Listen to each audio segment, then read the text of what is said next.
അപ്പോൾ ഇന്നത്തെ എൻ്റെ ബ്രൈഡ് ജിൻസി കേട്ടോ, ഇവള് പോകാൻ നേരത്തെ എടുത്ത ഫോട്ടോയാണ് കേട്ടോ. ഇത് ശരിക്കും ഇവളുടെ ഒറിജിനൽ മോന്തായാണ് കേട്ടോ. ഇതിപ്പോൾ ഞാനിങ്ങ് മാറ്റി മറിച്ച് മോന്തായി എന്നൊക്കെ പറയുന്നത് എൻ്റെ സ്വന്തം ആളായതുകൊണ്ട് കേട്ടോ. ഞാൻ ജനിച്ചപ്പോൾ തൊട്ട് കാണുന്ന കുട്ടിയാണ്, എന്നെക്കാട്ടി കുറേ ഇളയതാണ്, പക്ഷേ അതിൻ്റെ ബഹുമാനമൊന്നും കൊച്ചിനില്ല.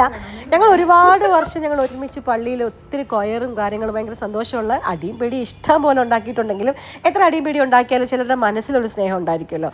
അയ്യോ എന്നാൽ ഇത് നമ്മുടെ ചിന്നു ചേച്ചിയല്ലേ, അല്ലെങ്കിൽ ഇത് നമ്മുടെ ആളല്ലേ, അങ്ങനെ എങ്ങനെ വഴക്കുണ്ടാക്കി മിണ്ടാതിരിക്കുന്നത്, അങ്ങനത്തെ ഒരു മൈൻഡുള്ള ഒരാളാണ്. പിന്നെ എനിക്ക് തന്നെ എല്ലാവരുടെ ആ മൈൻഡ് ഉണ്ട്, പക്ഷേ എനിക്ക് ചില സമയമൊക്കെ അങ്ങനെ ദേഷ്യം വന്നാൽ ഞാൻ അങ്ങനെ ആത്തുമിണ്ടാകുന്നില്ല കേട്ടോ. പക്ഷേ ഇവളോട് ഞാൻ എനിക്ക് ഭയങ്കര സ്നേഹമാണ്, എനിക്ക് ഭയങ്കര ഇഷ്ടമാണ്. ഇവളിങ്ങനെ അഞ്ചൽ മൊത്തം എല്ലാ പാർലറിലും കയറി ഇറങ്ങുന്ന ആളൊക്കെ തന്നെയാണ്. പക്ഷേ വർക്ക് എനിക്ക് തന്നെയാണ് തന്നത് കേട്ടോ. പക്ഷേ അത് അവൾക്ക് എന്നോടുള്ള സ്നേഹവും എൻ്റെ വിശ്വാസവും കൊണ്ടാണ്. പിന്നെ അവൾ എന്നോട് പറഞ്ഞു, ചേച്ചി ക്രിസ്ത്യൻ വർക്കൊക്കെ ചേച്ചിയുടെ എനിക്ക് ഭയങ്കര ഇഷ്ടമാണ് കേട്ടോ. അങ്ങനെ പറഞ്ഞിട്ട് ചിലപ്പോൾ അങ്ങനെ ആയിരിക്കും എനിക്ക് തന്നെ.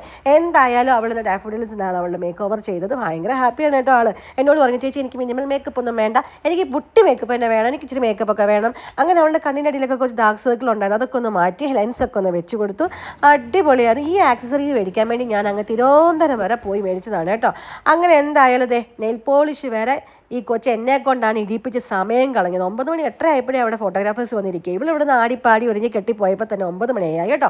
അപ്പോൾ ഇത് ഇവളുടെ ബ്യൂട്ടിഫുൾ ഒരു ലെഹങ്ക ആയിരുന്നു കേട്ടോ, അടിപൊളി ലെഹങ്കയായിരുന്നു. ഇതിന് കുഞ്ഞൊരു കേളിൻ്റെ എക്സ്റ്റൻഷൻ വെച്ച് കൊടുത്തിട്ടേ ഉള്ളൂ, പക്ഷേ ഇവളുടെ തന്നെ ഹെയർ ആണ്.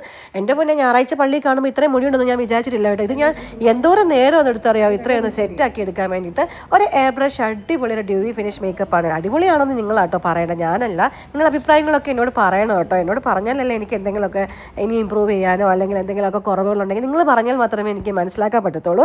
അപ്പോൾ ഇതാണ് അവളുടെ ഹെയറിൻ്റെ ഒരു ഫൈനൽ ലുക്ക്. എന്തായാലും ഇവള് ഭയങ്കര ഹാപ്പിയാണ് കേട്ടോ, ഞാനും ഭയങ്കര ഹാപ്പിയാണ് ഇവളുടെ വർക്ക് ചെയ്യാൻ പറ്റിയത്. പോകാൻ നേരം ഞാൻ ചേച്ചി നിനക്ക് ബ്ലഷ് ഇനി വേണോ, ചേച്ചി എന്തെങ്കിലും ചെയ്യുന്നത് കുറച്ചൊക്കെ ഇട്ട് താന്ന് പറഞ്ഞിട്ട് ഞാൻ പിന്നെ ഇട്ട് കൊടുത്തു. എന്നെക്കൊണ്ട് എന്തൊക്കെ ചെയ്യിപ്പിക്കുന്നുണ്ടായിരുന്നു. എന്തായാലും ഒരു അടിപൊളി ഡേ ആയിരുന്നു കേട്ടോ, ഭയങ്കര സന്തോഷമായിരുന്നു. നമ്മുടെ പള്ളിയിലെ പിള്ളേരൊക്കെ ആകുമ്പം ഒരു സന്തോഷം കൂടുതലാണ് കേട്ടോ. അപ്പോൾ ബൈ.